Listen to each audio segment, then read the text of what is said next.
ওসব প্রেম ভালোবাসা রাখো, এবার একটু বাস্তবমুখী হও। কেননা তোমাদের এই শহরে কেউই তোমরা প্রেম ভালোবাসা বুঝতে সক্ষম নও।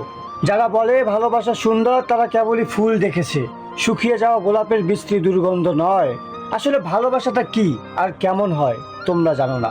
তবে বলি শোনো, তোমাদের কাছে প্রেম ভালোবাসা কেবলই যৌন চাহিদা মেটানোর আকাঙ্ক্ষা। তোমরা প্রেমিক প্রেমিকারা ব্যস্ত একে অপরের শরীর স্পর্শ করাতে। শহরের অলিতে গলিতে প্রতিনিয়তই কেউ না কেউ কারো প্রেমে পড়ছে, আর তোমাদের বিচ্ছেদ হচ্ছে বরাবরের মতোই। প্রেমিকরা প্রেমিকার হাতে হাত রাখে ঠিকই, চোখে চোখও রাখে, শুধু জানতে চায় না কোন আকাশটা তার পছন্দের, নীল আকাশ নাকি কালো মেঘ। জানতে চায় না কোন ফুলটা তার প্রিয়, তার আগেই তারা রাখে ঠোঁটে ঠোঁট। আমি আর কখনো তোমাদের এই বিশ্রী প্রেম নিয়ে লিখবো না প্রেমের কবিতা। তোমাদের এই বিচ্ছেদ নামক উৎসবে হব না তোমাদের সাথে সামিল। এ শহর থেকে ভালোবাসাকে উড়িয়ে নিয়ে গেছে সোনালি ডানার চিল।